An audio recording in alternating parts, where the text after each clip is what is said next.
I'm I'm Brent Leary, I'm Paul Greenberg with some certainty. and we are the CRM Players. Technical difficulties aside, we're glad to be here. Yeah, you know what? We are. Although I don't know about where it is where you are, but it's freezing up here. Really? Yeah. Oh God. Yeah. It's like not even. It's probably 50 degrees, and it's just generally, and it's windy, so it's like it's 40 now.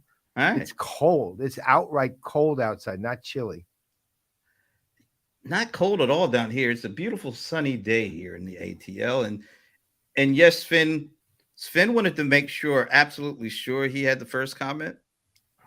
So this is the comment that came in at 2 minutes before the show, and we were running a little late, but Sven wanted to make sure that we saw this comment. So this is the comment that he just sent in. so Sven, So you are duly present and accounted for. you are first and second draft pick today, Ooh, right? yeah. You know what? I'm guessing on the language here, and this is a guess because I have no clue really, that it's some form of like Celtic or Gaelic or something like that. Because the only reason I'm saying that, I'm sure if it was Gaelic or Celtic, it would have these weird accents, but you can't reproduce them. But the the last like 6 letters or so of the last word are kind of a, a combination I see a lot in those languages. Again, Gaelic, Celtic, I don't know what, I don't honestly know what the difference is, but and it could be Irish or Scottish, and I'm not sure there is a difference between them when it comes to Gaelic.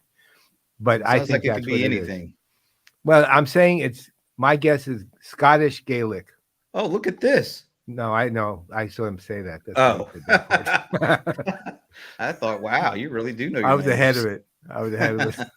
All Scottish right. Gaelic. Okay. I thought it was Gaelic. I couldn't tell you the difference between Scottish and Irish.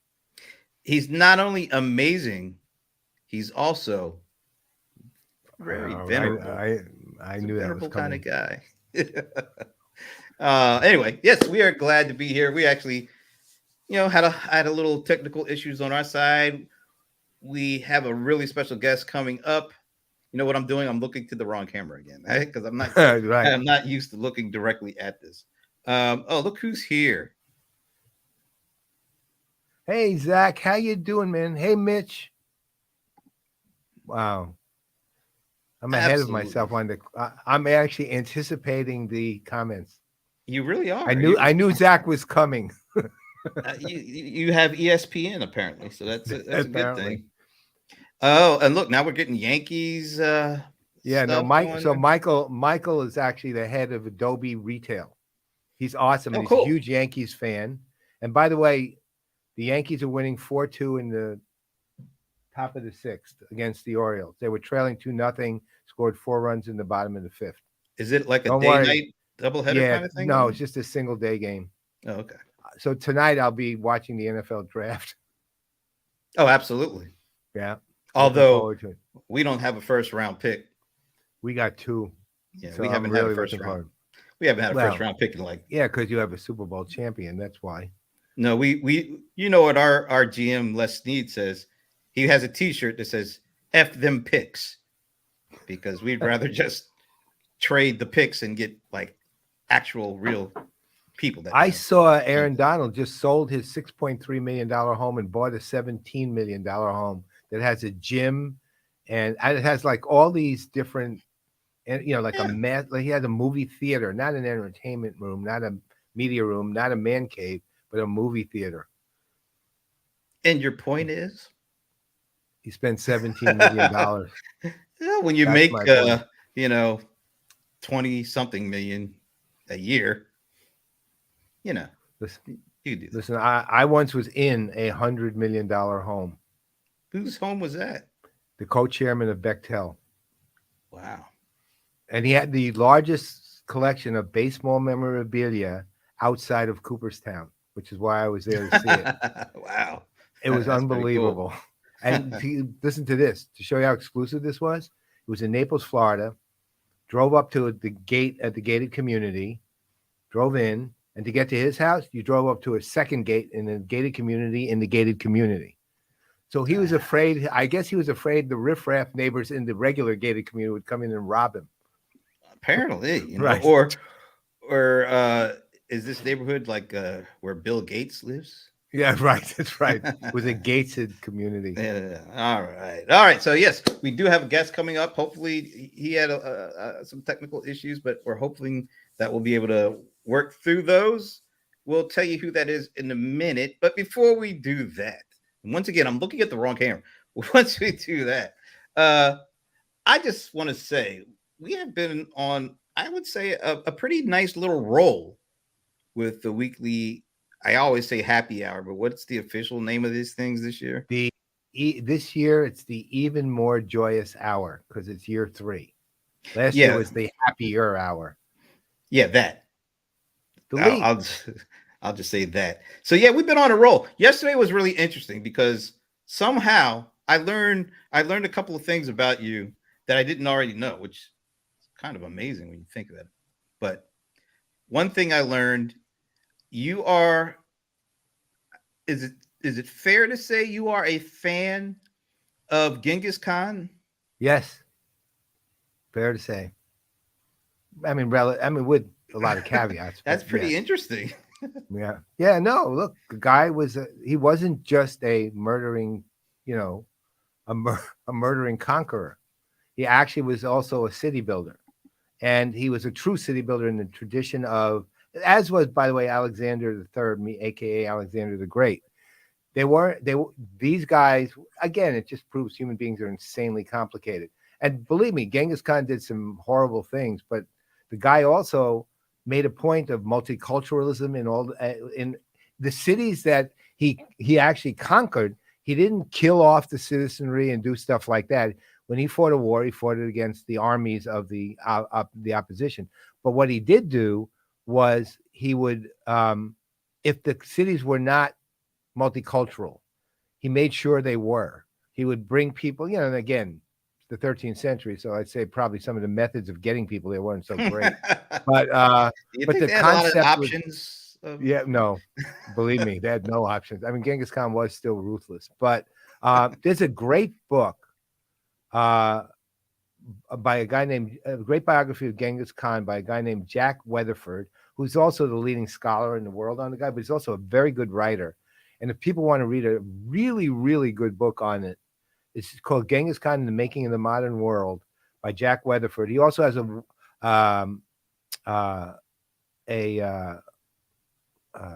another book he just put out on Genghis Khan and the creation of religious freedom in the modern world, or something like that. Just came out. I haven't read that one yet. And then he has another one on the prince. What did he call it? The princesses of Genghis Khan. Basically, the women who were involved with Genghis Khan, who were weren't like concubines. He's talking about leadership positions. Wow. The women. Yeah. Again, the guy was insanely progressive, even though he was a little bit on the. I mean, for my taste, probably a bit too ruthless, but just a tad.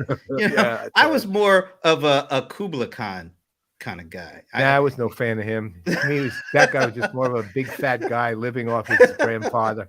But right? I will say the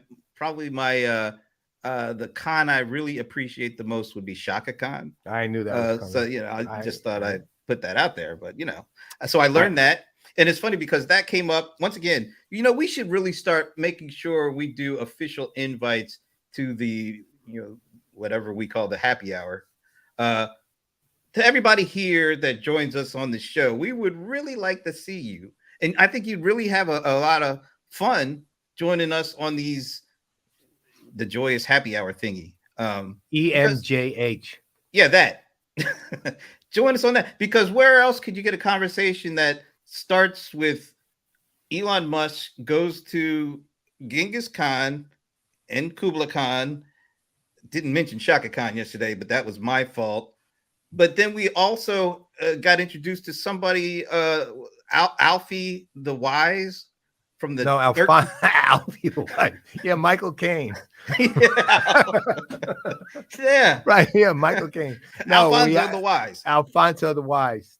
he was the king of Castile, really, with Spain generally, but the king of Castile in 13th century Spain. And he was actually, see, I have a prevailing theory, and this is a genuine, this is no joke with me here, this one, All right. that the Renaissance started in the 13th century, not the 15th century, right? And that the Black Death, as opposed to the precursor event to the emergence of the Renaissance, actually interrupted it, right? And Ah, that one of the key harbingers is, right? One of the pretty good. That's not a bad one, Mitch. I have to say, one of the harbingers of that. I mean, one of the leaders and the key people in the creation of Renaissance was Alfonso el Sabio, Alfonso the Wise of Spain, which is Alfonso the Tenth, right? He was look, he was a very good general, and he did all the things that general kings do. But he also fostered a court that encouraged artists and philosophers and writers and scientists and engineers to create new things. And in fact, and he had no problem with with uh, the Moors, the yeah, Muslim leaders of the period. They exactly. populated his court. It was joint Spanish Catholic, Moors, Yeah. Jews, the Jewish Well, the population. Moors didn't the Moors weren't they the ones that kind of saved the all that Roman culture and history Yes, and all that and transferred it over into Europe as they came over. And yes. so a lot of that history and that culture might have been lost if it were not for the Moors. They were a remarkable people, and they are still really. I mean, the descendants are remarkable people. I mean, you're talking, most of the Moors were at that time were from North Africa for the most part, not Right. entirely, but for the most part. Yep. Um, but what Alfonso did is he funded incredible amounts of things that became art and science and philosophical foundations, and Yeah. he himself designed the um, the navigation tables that the maritime world used until, I think, I want to say it was Copernicus or Galileo, somebody like that, actually um, you know uh, did a new set. So the maritime tables for navigation were designed by him and lasted for like Really? yeah, it was 3 or 4 centuries as the foundational tables that all sailors used Well, for for did my navigation. boy Prince Henry the Navigator use those? Probably. Okay. He was what? He was 16th century, right? So No, that he would be was 1500. 1440-ish Okay, yeah, then thereabouts. yeah, the answer is more than likely yes. Meaning, I mean, by that time, Alfonso's were the tables were the established uh, default that you would use. It Okay. was just the natural thing. It was like Cool. us using a dictionary, Oxford or Merriam-Webster. You just use it because it's the dictionary, right? So it's like that. There you All go. right, there it is. All right, Okay, Mark. what's it? So we worked in Alfie the Wise. I was actually more Alfie the 10th. I mean the ninth, not the 10th. Yeah. And I A know lot more of about people say that. yeah, and I know more about Alfonso Ribeiro than I do about Alfonso the Wise. But it's good that we worked it all in. All right, I see our guest is in the green room. So before we bring him out, I wanted to introduce a kind of. I'm trying out all these little new segments. So here's a new segment, and Paul doesn't even know this. So No, I don't. I always like to spring stuff on because he's venerable and I know he can take it. So That's right. so, That's so more New York. I can take it.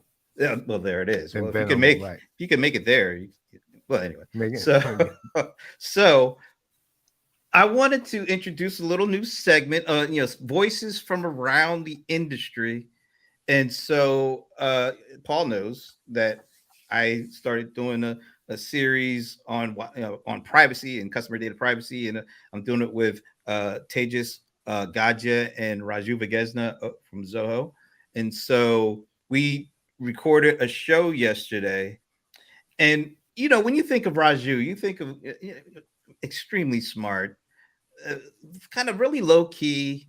He's one of those people that he doesn't take himself as serious as everybody else because when they hear him speak, he always drops pearls of wisdom. So very measured, very smart. So I wanted to play this little clip of Raju talking about his feelings about the metaverse that came up during our show yesterday. So check this out. An article that we had shared earlier about if the metaverse can coexist with data privacy laws. I got to admit, I didn't read any of this because I don't give a damn about metaverse. Partly Fair because, enough. yeah, I don't like wasting, my brain cycles on this useless crap. So Yes. sorry. So as I was saying, very measured, very not controversial. What did you think of that, Raju? Well, look, Raju's.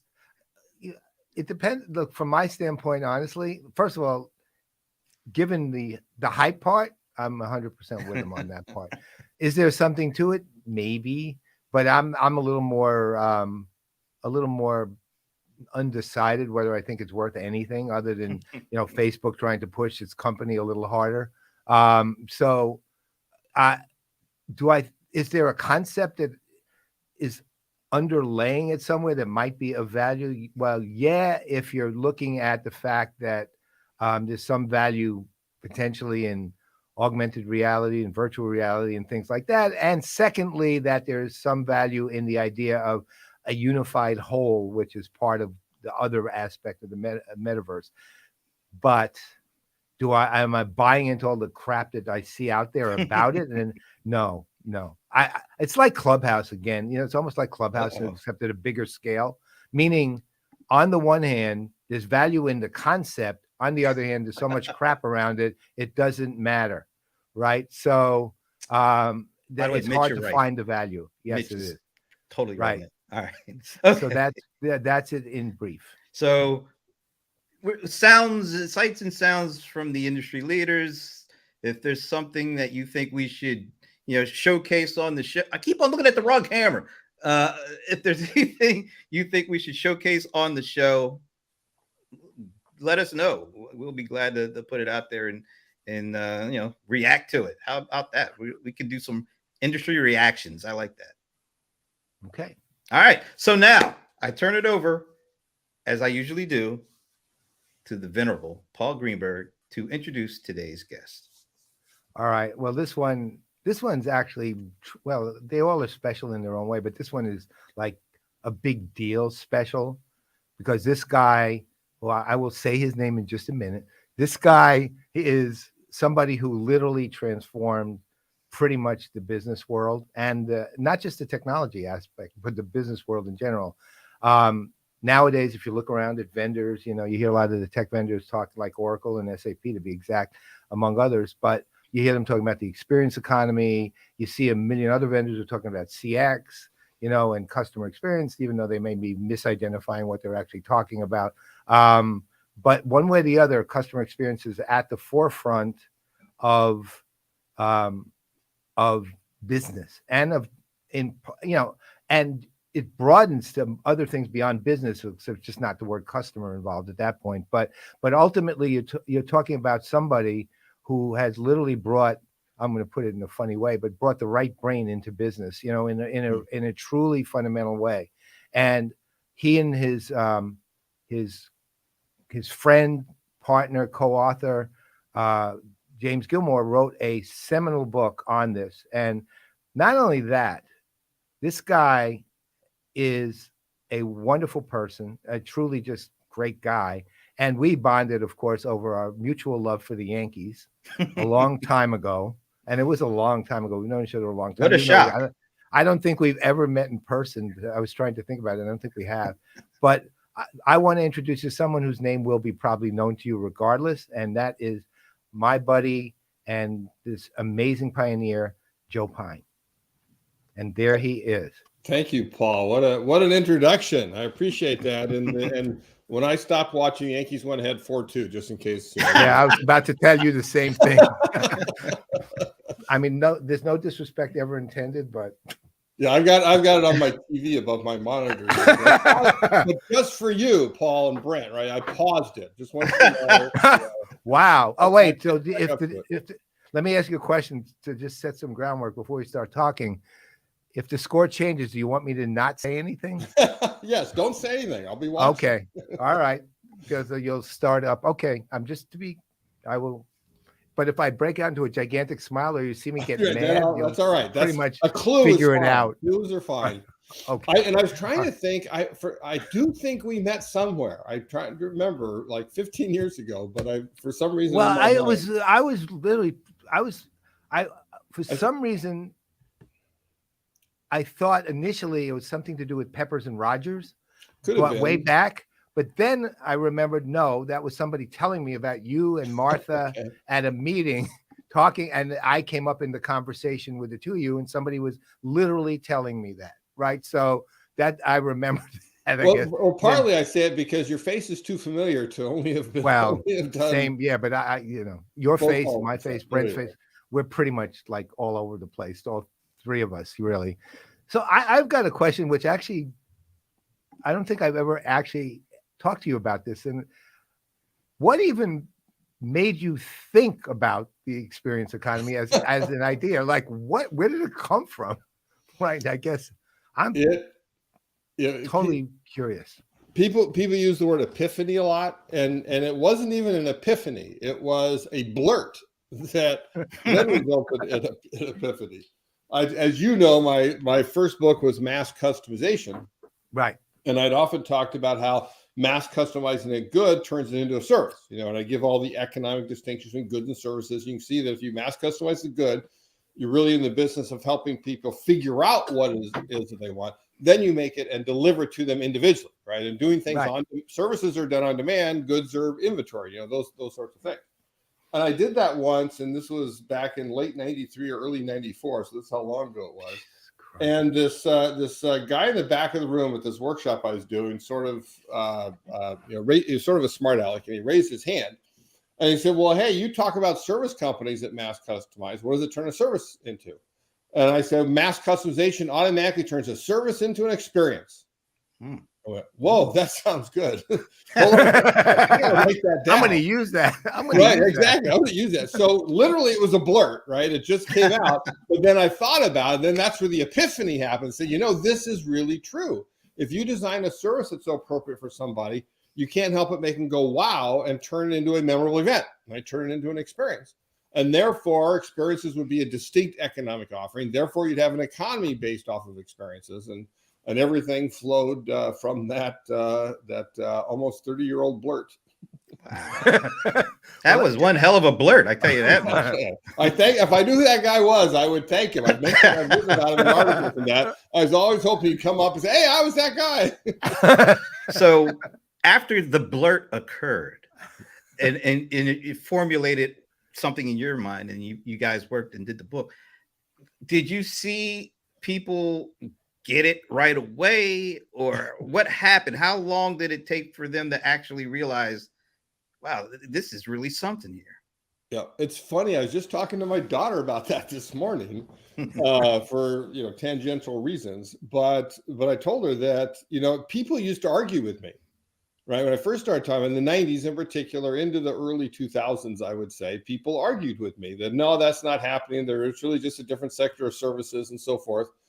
And around about 2008, 10, certainly by the time the updated edition came out in 2011, I just noticed that nobody ever argues with me anymore. They just go, "Oh yeah." And I was telling the reason it came up with my daughter is we were talking about chickens. She and her husband raised chickens, as part of their little growing family there. And I said, yeah, when people argue with me, to be able to show this shift in the progression of economic value, I would talk about how people, it's just the fact that fewer and fewer people produce commodities and goods and services, and it's all shifting up towards experiences. And my favorite question to ask when somebody objected was raise your hands, how many people here have ever killed a chicken for dinner? And there'd always be some, right? And everybody else would look at them like they were crazy because they could not imagine ever wringing a chicken's neck, plucking those feathers, and cooking dinner with it. And then as I go through the progression, I'd ask, how many people here still change their own oil in their car? And there'd always be fewer people that changed their own oil in their car than there were people who had killed chickens for dinner What? at some point in their lives. It's just an amazing That's thing. crazy.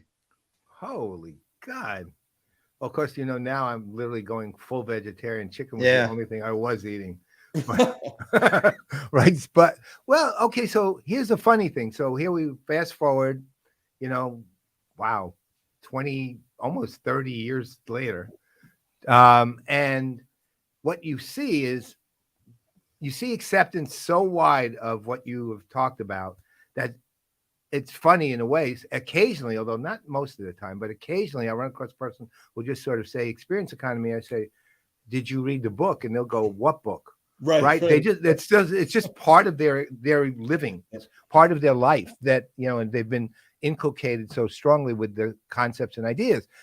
On the other hand, as I'm sure you've seen, and I've seen, given, that I've read both the original and the 2011 version of the books, and also the fact that I spend a lot of time in that world, I've seen a lot of misuse of it too. And, I'm of the, now, and people will tend, like when I'm reading what you're talking about, one of the things that I found for me really, really important was the distinction that you tend to make between the overarching kind of customer experience, which I and people like, say, Bruce Temkin or somebody, and you in the book in a different way, design, call, the way I put it is how a customer feels about a company over time. Okay, that's right. The big overarching experience. And then what you're talking about, in addition, you distinguish that between, I think you call it modular, I call it consumable, but it's the same thing. Right. Where you can actually create those, right? Right.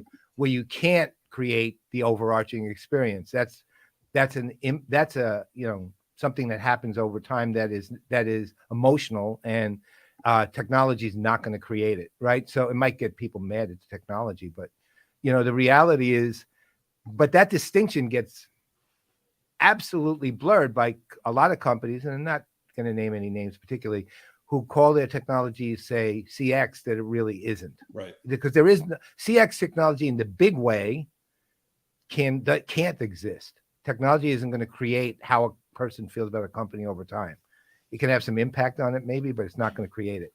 Where the modular experiences, the consumable ones, can be created via some, it's technology as a enabler and supporter. So how do you deal with that? Because I'm constantly getting frustrated by dealing with that, to be honest. And how do you deal with it? Because you're the guy, you're literally going to be my mentor here.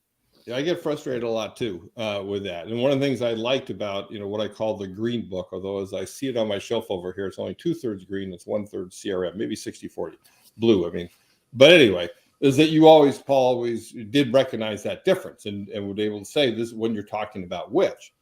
But most people, when they use the term CX or customer experience, they are not talking about memorable events. They're not talking about distinctive experiences, like to say in this context. They're actually just talking about good service. Right? That's all CX gets you, good service. All the technology you're talking about gets you good service. That that when basically what we're talking about is let's make our interactions with customers nice and easy and convenient. And those are all well and good, but they're service characteristics. I mean, nice is nice, but rarely does it rise to the level of memorability. And a distinctive experience has to create a memory. If you did not create a memory, then it wasn't an economic distinctive experience.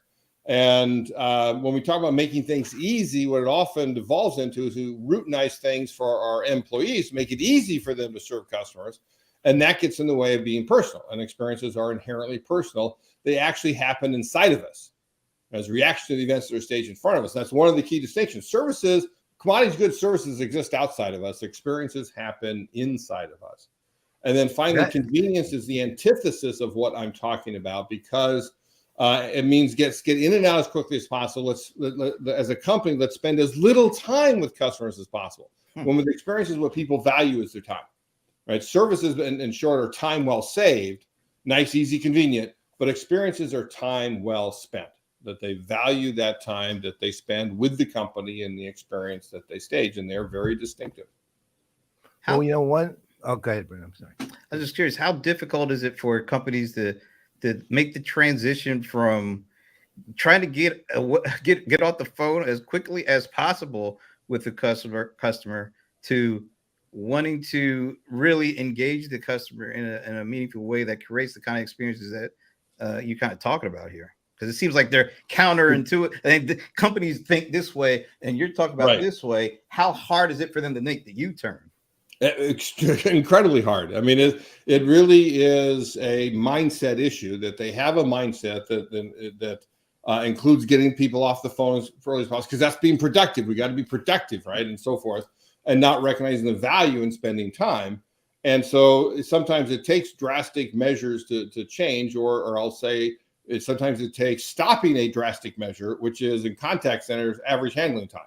Stop measuring average handling time. Stop measuring how little time we spend with customers. Right. And like Zappos, let people spend as much time. Instead, measure the success of the calls. Measure the, Zappos calls it personal emotional connections. Measure the connections that we have with customers, rather than measure how little time we spend with them. And that can then change the mindset, but it's a chicken or egg problem. If you don't have the right mindset, just the fact that you would not measure average handling time for many people just would like blow their minds. So, no, we couldn't possibly do that. Well, and it's fascinating because, years ago I was trying to work this all through, because the other thing I think happens a lot, and this is, I don't know if you think the same, but I think people confuse customer engagement with customer experience a lot, right? And the engagement leads to the experience, but it isn't the same thing, right? And so I wrote a book in 2019 on customer engagement, and so I did a lot of research, and one of my longest term stories was always using when I was talking about created experiences. I always would talk about, because one I just find funny, American Girl stores. Yeah. Because your daughter and the dad typically go into the store, and the girl already has a doll, and the daughter has a doll, and the doll has a story associated with it already, and that story leads to selling a lot of merchandise, like Amish beds and shaker beds and things like that are part of it, and that adds to the price. But then you go to the store and you bring your doll, and it's dressed in her best shaker dress, and the stories associated with it, and you have lunch with your doll, you get a haircut with the doll, you watch a play with the doll. As far as I know, the doll actually has no idea they're eating lunch, getting their haircut, or watching the play, but your daughter sure does. Yeah. And you walk out $400 poorer, right? But your daughter walks out with a gigantic smile on her face, and she loves every minute of it. And I would tell that story, and I'd ask audiences, dads in the audience, first I'd say, how many people here have done it? And dads and moms would raise their hand. I said, how many wouldn't do it again? Usually I get one person, and I would just say, you're a Scrooge, and then I forget about them, right? That's all I would do. But that to me was like in a remarkable way of going to your point. Now, let me throw out another thing, though. So I'm looking at, but one of the ways you start looking at it on a more contemporary level, meaning something that's more recent, to your exact point on the misappropriation and use of the idea, you start hearing things as simplistic as happy employee equals happy customer, right? That's not true, right? I mean, yeah, happy employee is part of it, but the reality is I've tried to tell people, okay, happy employee, bad technology. The customer says, you're a really nice guy, but I'm never shopping with you again, right? So and that goes to your service discussion, right? So how do you deal with, how do you in effect create the simple idea of the complexity of this? Well, first, to start with American Girl, I've long said it was the best retail experience in the world. And the amazing thing about it, of course, is they're not a retailer; they're a manufacturer. Right? They actually make the dolls. A lot of the best retail venues in the world are from manufacturers, not retailers per se, because so often they don't get it. And the original American Girl in Chicago was the case that the average person that walked through that store, the average girl who walked through the store anyway, didn't leave for over 4 hours. If you imagine that, 4 hours in a 35 square foot facility is because you would do all of these experiences. And oh, by the way, you'd pay admission for them. Right? You can go in there and spend hundreds of dollars without buying a thing, just for the admission fee experiences. And I'd often do experience expeditions, where I take people to various cities and have them experience things, including if we're in Chicago or New York or LA, you got to go to the American Girl just to see it. And I'd often tell people like who didn't have girls or from, like I bring people from foreign countries over. I said, okay, you may not get this. Here's all I want you to do. Watch this kid's faces. Just watch the girls' faces, and then you'll get it, right? What's going on. Exactly. Wow. That's that memory. All right. Hey, So how do you go ahead? I just wanted to, we got a really interesting question here from Wim. But before we go to Wim, Larry Augustine, we've known Larry for a long time back, going back to his Sugar CRM days. The example he uses is for creating unique experiences, Abercrombie and Fitch. Larry, I need you to check out the documentary on Abercrombie and Fitch on Netflix, and I would love to get your take after watching that about that example. But to Paul's point about happy customers, happy employees do not equal happy customers, right? The fact that you have discrimination against employees does not necessarily equal not happy customers either. Well, that's right? true. I mean, a lot's going on there. That's true, because there were definitely a lot of unhappy employees right, for that. Right. Okay, so Wim, man, I haven't heard from Wim in a long time. Yeah, either have I. I mean, hey, man, how are you? Absolutely. I think I know Wim. Oh, he's in Europe. There was a group a few years ago that was ad hoc founded back in 2008, 2009 called the Accidental Social CRM Community. And Wim was one of the core, the charter members. Yeah, Brent and I were involved with it. Wim was one of the people involved. We've known him for years. And I was in Europe once, and he and I traveled around a little bit together. All right. So his question, kind of a question comment kind of thing. Wow. AHT Zappos, is this 2022, or does it just mean that dominant thinking in business has not progressed in the past 10 plus years? Well, there are many sectors of the economy where it has not progressed much, and two we just talked about: contact centers and retail. Right? Those are two that still don't get it, don't understand what the possibilities are, don't understand that somebody calling in with a problem is a sales opportunity that you can handle in the contact center, and you got to spend time to be able to figure that out. But there are other sectors that do get it and have made tremendous strides. Like I said, manufacturers in particular go into retail or create flagship experiences like the Guinness Storehouse in Dublin or the Heineken experience in Amsterdam, Volkswagen's Autostadt, and so forth.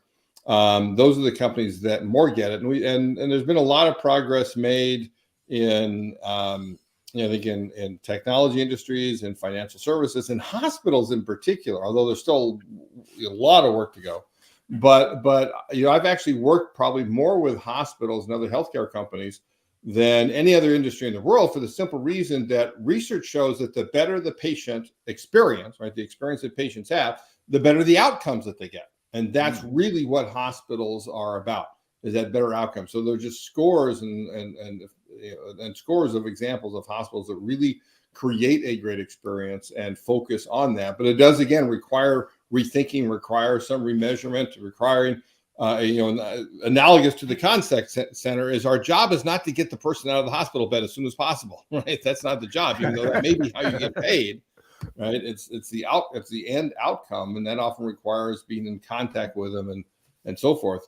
But again, it's where the payment system in hospitals, the measurement system in hospitals is so screwed up relative to other industries, because you have third-party payers instead of the person having the experience, having the control over the purse strings of how much you get from that experience, that it tends to screw things up.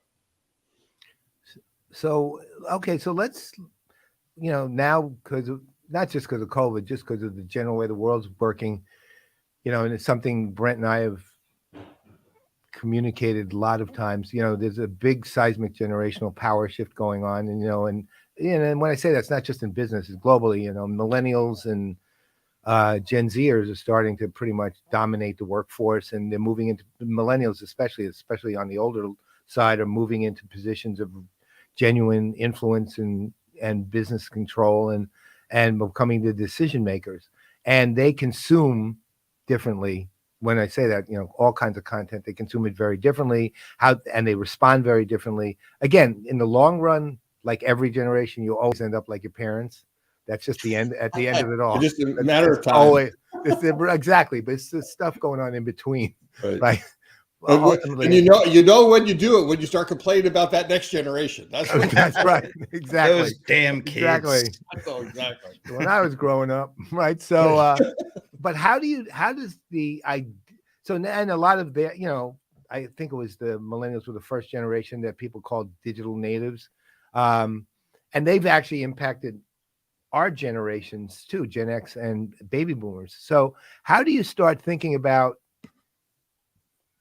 in specific here, as opposed to generally, because I assume it's generally the same, but how do you start thinking about the concepts that you put forward, given that the experience economy is pretty much what people are calling things now at the same time, but the people calling it that tend to be Gen Xers, right? So how do you start looking at millennials and Gen Zers and designing and creating the memorable moments for them, as opposed to what has been the historic way that we've done it as we were coming into, Right. Well, power? yeah, a couple of things is, first of all, whenever somebody brings up generations, I always want to talk about the fact that differences in generations are merely shifts, not wholesale changes. They're merely shifts in hundreds of bell curves.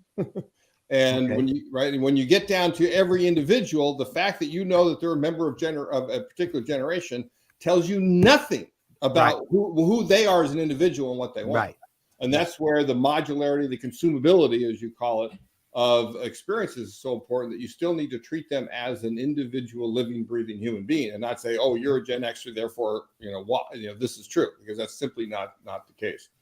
But as you look at the agglomeration of all those bell curve shifts, there are some differences that come about. The most obvious one is, of course, the fact that the rise of social media and how embedded they are.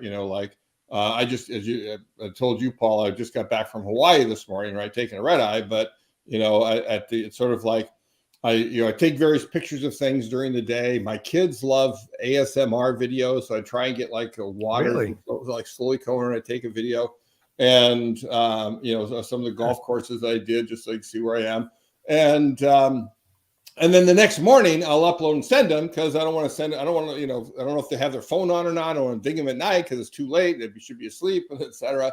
Like, and because it's not social media, is it like immediate to me? It's like, I got to do it now, right? No, I don't. I'll just do it in the morning. Sometimes I forget. It's a little later, but it's a very different fire for those that are totally immersed in it. It becomes part of it. I can still remember when I used to tell clients that the worst thing that can happen is if a customer pulls out their phone in the middle of your experience, because it means they're leaving your experience effectively, right? They're immersing themselves in what's going on the phone. And now, obviously, that's not true. I'm sure that was one of these things. I was an old, fogey that said this stupid thing that people said, no. It means they're actually into the experience. I mean, and obviously it's a generality, but they're into the experience. They want to share that experience. They want to make note of it and so forth. And that's a good thing. So now you design ways for them to use social media in there. So I think that, that's obviously the biggest difference. And there are many others, like you said about digital. I also think, the millennials are the first generation to grow up in the experience economy, right? Not just in the service economy, in an experience economy. And that makes a big difference for how they treat things, where it's sort of experience first and services and goods, second.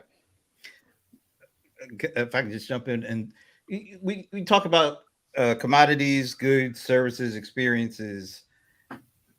How's the role of the subscription economy impacted the experience economy? Well, so it's interesting. It's subscriptions are almost a sort of hybrid thing in my mind, because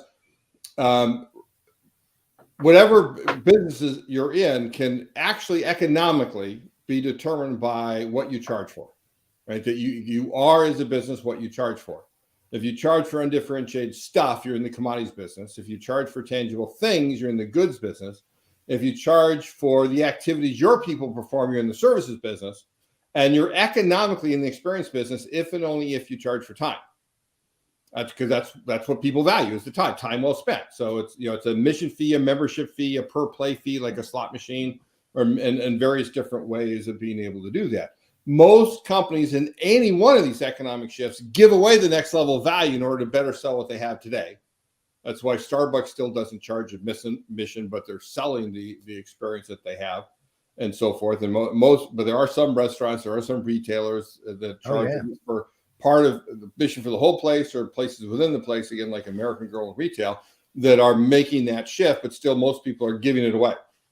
So a subscription model has a time-based component that most services don't. And in my mind, does it at least shifts you towards, even though you're generally getting a physical good, right, whether it's a razor, whether it's a magazine, but it can be services you're getting by subscription. In effect, like, the kid mowing my lawn every week, and I actually don't have that. My wife mows my lawn. But anyway, the kid mowing my lawn every week, and paying that subscription fee, but it can be for an experience as well that you pay a subscription fee. So it sort of cuts across those, but it makes it sort of an event that something happens. It's an event that you get this based off of a subscription. So let me sort of take it to a different place, because one of the things that's had a really unique impact on, I think, in terms of the stuff you've done, maybe not one you've looked at too deeply, but maybe you have, is on what's now called UX, the user experience on the technology side. Like, for example, a lot of companies will bring in, basically designers, genuine designers. Some of them, I remember Infor years ago created an entire design agency within their company that came from places like, what's the name of the purse maker? The one who makes Gucci or Michael Kors. Michael Kors. The head designer for Michael Kors was actually one of the people that they hired. They said, look, we can teach them about technology. We can't teach them what they're doing at Michael Kors, right? So they would bring in people like that and teach them technology, and that their user interfaces and their navigation and user experience was designed by those kind of artists, basically, by people who are creatives and artists. And that has become a standard. Oracle, which was, if you're looking at it 7 or 8 years ago, this would be the last company you'd think would be doing this, but they're not. They're leading it. They're leaders now, and they've got a guy named a team of Hillel Cooperman and Jenny Lamb who are running what they call Redwood, and Redwood is a UI UX experience that's changed the nature of how people even look at Oracle, and actually has had internal cultural impact, right? So, and a lot of what you're writing, or what you wrote and are writing, are the things that impacted that thinking, right? So how have you seen those kind of changes, where being a technology company isn't just being a technology company, it's also, and it's not just putting out technology, it's also putting out something, well, I don't hate to put it this way, but something that's pretty, right? I mean, and that's important, right? So how do you think in those kind of that? Well, are you familiar with Brenda Laurel's book, Computers as Theater? No. Great book. I got it. Oh, I want that book. Here's the updated edition, right? Which is the craziest. Oh, even looking at the cover, I want that book. Right. So I learned a ton. I mean, in the original subtitle, Experience Accounting was work is theater and every business is stage. And a ton of theater that I learned was from that book. And she does a great job. And one of the things she says is that we need to stop thinking of computer interactions as an interface, but as a medium, right? A medium for experiences, right? Mediums is which you have experiences, including the medium that we're in now.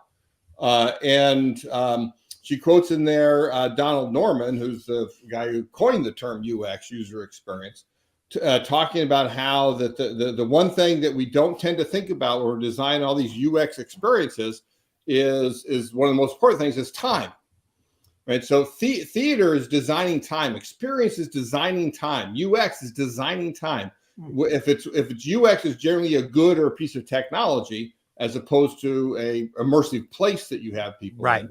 but it's designing the time that people are spending with that good, with that technology, Yes. so that it rises up to a climax and comes back down again, right? Yeah. And not flat, right? And that's a key aspect that we have to do.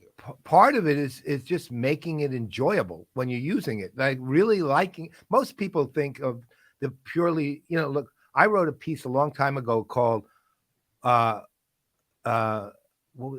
me, is that laptop a real Louis Vuitton? Right. and well, because Intel and this other company whose name escapes me now, it wasn't Louis Vuitton, did a study on style in technology, and they found, this is in the 90s, no, early 2000s, and they found that that they asked two of the questions they asked. One was, does style matter to you when it comes to your technology? And 73% said yes. And then the other question they asked was, when you see other people's technology, are you looking for the style? Are you looking at the style? And 76% said yes, right? And so, and this company, the answer they came up with as a result of the study was, I am not joking, to design kind of leather covers for laptops. I had one. I had a Lenovo leather covered laptop. Oh my God! It was a horrible answer to the result, but the concept was right. And that, again, this, people, you have one life. You want to enjoy every aspect of it. And look, arguably, most people, when they're dealing with a company, they say they love the company, they don't love it like they love their spouse, right? They love it like, they love it because it's, I'm a jobs to be done advocate. I've always been. And so from that standpoint, I have a job to be done. Your company is helping me do it one way or the other. You're doing something for me, or I'm interacting with you in a way that I get what I need done. So there's a utilitarian side. It is truly just simply utilitarian, but I want to enjoy the process while it's going on too. I don't want to sit there and say, oh God, this is such a grind to get this from this company. I want to actually, to your point, internally, look, I don't care if I'm delighted all day, because I'm not one of these people who actually says customer delight's a strategy you have to follow, because that's not going to happen. You're not going to succeed if you think customer delight's going to happen every single time you deal with a customer, you're a madman, right? So but I do believe that delight is what it's meant to be. You have that kind of experience that says, wow. Every now and then it's important, and now and then could be, modestly frequently, but not every time. Because winning the World Series. You're not capable. Yeah, that's 2022. Well, that's every now and then. That's every 13 years we'll win a World Series. 13 years without a World Series is eternity in Yankee fandom. You're not kidding. And it's why we all bitch about every Yankee every time too. Since we're moving into a little bit of the sports, I am a long-suffering Los Angeles Rams fan who just became very happy and delighted this year. Yes, congratulations. So, I want to get in Sven's question/comment. Does UX belong to CX or vice versa? Okay, what do you say, Joe? So the primary framework we've been talking about is the progression of economic value, right? Commodities, goods, services, experiences. What I like to think of as commodities is no X. Right? There's no experience with it. I mean, you can have a salt room, right? Or go in the Dead Sea and have an experience, but for the most part, that's no X. UX again is about goods, right? That's what it's like. Where user experience is about the using of goods and how you make that using into an experience, ideally. CX, as I mentioned, is about services. It's really nice, easy, convenient. And then experiences, I actually say, it's just plain old X. It's just the experience. That's what it's about, is create that experience, that inherently personal experience that they have, again, because you're designing the time with them. And I'll add one more on there actually I'll add two more than I think about it. I'll add one more, which is TX. And that is the transformative experience. Okay. We actually had an article come out in the Harvard Business Review January-February issue called The New You Business. And it's always been implicit in the experience accounting work, but it's about how you use experiences to guide people to change, to help them achieve their aspirations. And that's a transformation, right? So healthcare really is a transformation where it's about outcomes. Universities are about transforming you, fitness centers, management consultants, coaches of all stripes nobody ever hires them unless they have an aspiration that they want them to help achieve. So there is TX of transformation or transformative experience as well. And it is all wrapped up in that human experience, right? The HX. Because everything I talk about is economics, right? It's businesses. This is what business need to do to create economic value for their customers. But there's a whole lot of life that is not part of economics. There is, they're having a child and dinner at home with your loved ones and so on and so forth. A lot of the things we've done during COVID, taking a walk, during COVID when you've been separated and so forth, right? There's no economics going on. I'm not paying anything for that, but yet it has tremendous value as part of that core human experience. And one part of my thesis is that it used to be we were all responsible for that human experience. Now we increasingly pay people for larger and larger segments of that because they can stage it better than we can do it ourselves. That makes complete sense. All right, Brent. So you got to we're getting toward wrap up. So Yeah, really important. This is really important, Joe. Actually, usually we end on one question, but I have to admit I got two questions. Anyway, so I have three answers, so go. So knowing where you're located, I'm gonna guess that you're gonna be okay with this question. So do you have a favorite NFL team? Yes. Who is the Packers? That's not where I'm located. Right? That's okay. So that's fine. Just quick story to explain it, because I've been accused of you only ever root for the great dynastic sort of teams. Is I lived in New Jersey 1st through 3rd grade, became a Yankees fan. Lived in California 4th through 6th grade, became a Lakers fan. Moved to Minnesota when I was 11. I hated moving from California to Minnesota. I said, there's no way I'm rooting for these Vikings. Who's their arch enemy? It was the Packers. I said, okay, I'm now a Packer fan. Wow. I can't blame you on that one. I'm actually glad you aren't a Vikings fan, because as I said, I was a Rams fan, and growing up in the 70s, I hated the Vikings because they knocked us out of at least 2 possibilities for the Super Bowl. Yeah. So you'll get to no argument from me on that. All right, now okay, I got a big one here. Was that a question now, or is that one of the two? All right, that was a little bit of a statement on my part, but anyway, okay. Since you are in Minnesota, now this one will tell you how I proceed with you going forward. Because it's been a really great conversation up to this point. I didn't know there was going to be a tactic. So, my all-time favorite musician, ever, is a gentleman by the name of Prince Rogers Nelson, who happens to hail from that area. I'm not going to ask you as your favorite or anything, but do you like any of Prince's music over the years? Did you? Boy, I really hesitate in responding to you, Brad. No, I actually basically never listened to pop or rock music other than when it was part of the scene enforced on me. Sorry. Wow. So I'm classical jazz sort of guy, and that's what I. That's no problem. We got Miles Davis and John Coltrane. Miles Davis last week on my CD player in that. I'll mention, in case you haven't seen, did you hear, this is just like in the last couple of weeks, that they unearthed this footage of a 10-year-old Prince? Oh, yeah. Oh, yeah. You saw that? Right. Take my word for it. Brent's probably the guy who actually unearthed it. That's how devoted to Prince he is. I definitely didn't unearth it, but believe me, when it was like front page news in Minnesota. Yeah. Everywhere, actually. Yeah, I got so many emails and text messages. Did you? Yes, I did. Thank you. Thanks for checking in. But yeah. All right, no, you're good. All right. We will have you back because if you're willing, we would love to. I didn't pass with flying colors, but at least I passed. Actually, anybody who says make sure they don't say that the Patriots is their favorite passes with flying colors. That's anybody but Patriots or Red Sox fans. That's really. Oh, okay. See, I listen. I will tell you, we have had discussions with like CEOs of companies who are, and they've been great discussions, and then they tell us that their favorite football team is the Patriots. we've never seen or heard from them again. Right. They're So now in an undisclosed location. that's right.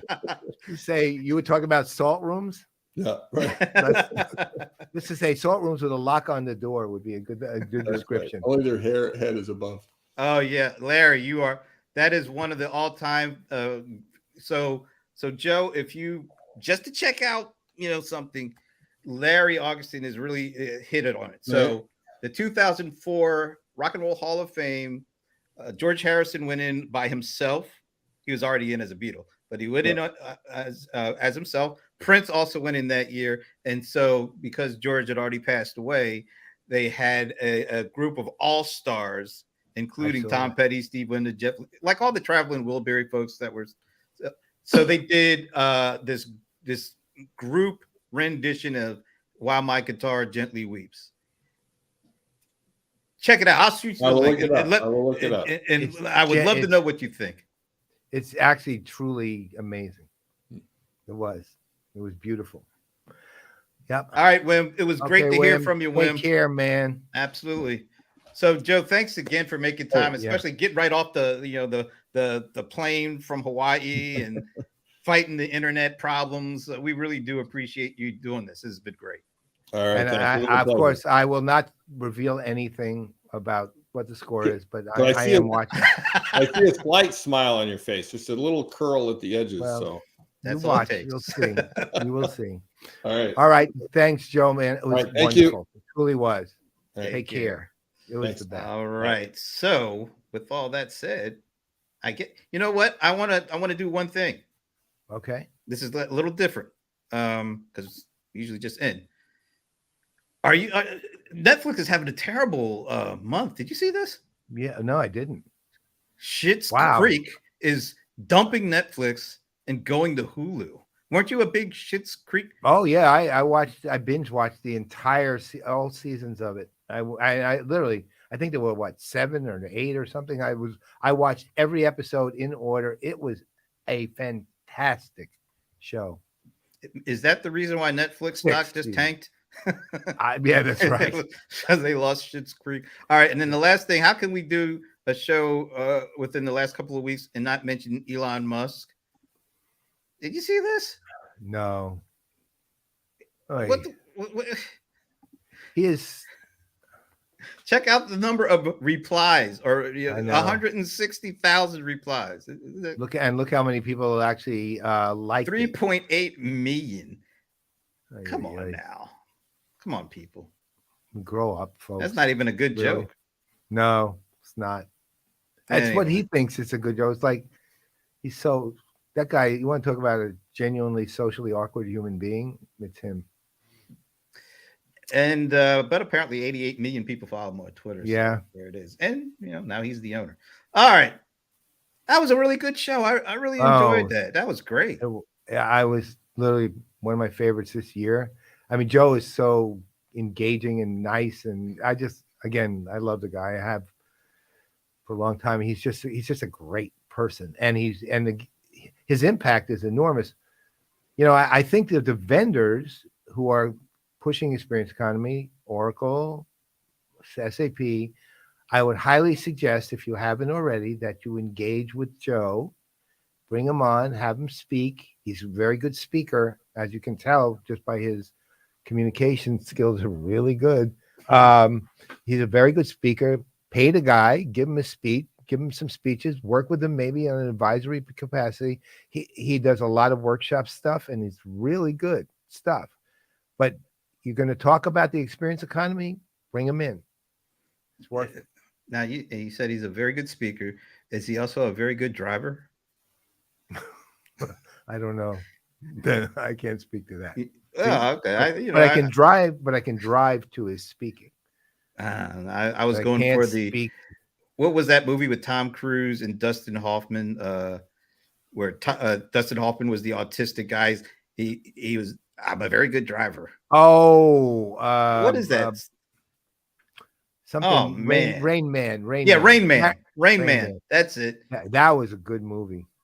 So when you said he's a very good speaker, I just immediately very good driver. He's got to be a very good driver too, I'm sure. Let him know. All right. So we will see you next week. Do we have? Yeah, we have Yeah. somebody locked in for next week. You want to? Yes, we do. Do you want to say now, or Yeah, we you can can go ahead. Well, next week we actually are taking the other end of the EX equals happy CX, and we're going to the EX side of it. We're bringing on Katrina Gazarian, who we'll talk about more next week. But let's just say she is a thought leader in the EX space, and again, really an engaging person. Also has incredible things like her playbooks, or her knowledge is just profoundly deep. And so this will be a good one. And we're going to take on and discuss EX for next week.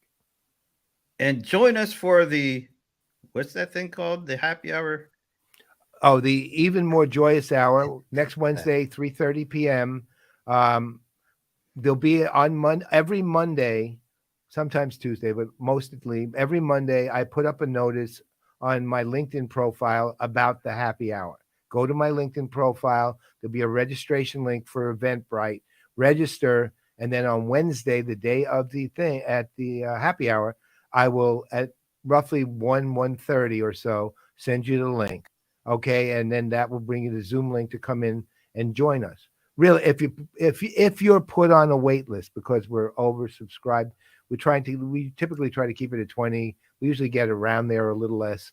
But if we're oversubscribed, you'll be put on a wait list. I will actually let you in. Okay, so don't worry about it. Just register. So watch for it next Monday. Maybe next week, what we'll do is we'll actually put up a registration link in that you can copy from this on screen when Katrina's on too, for going forward. Cool. I already think I got a topic for next week too. Okay. I'm going to ask people. I'm not going to tell everybody now. No. Wait Don't let them think about it. Yeah. I want to have the spur of the moment, reflexive kind of thing. All right. It worked. All right. In the meantime, I'm Brent Leary. I'm Paul Greenberg. And before we go, we have to say hello to Minnie before we say goodbye to you. All right. Ooh, good tagline. Yeah. That's it. That's our tagline. CRM Playaz. Before we say goodbye to you, we have to say hello to Minnie. That's our tagline. Sounds pretty good. We'll see you.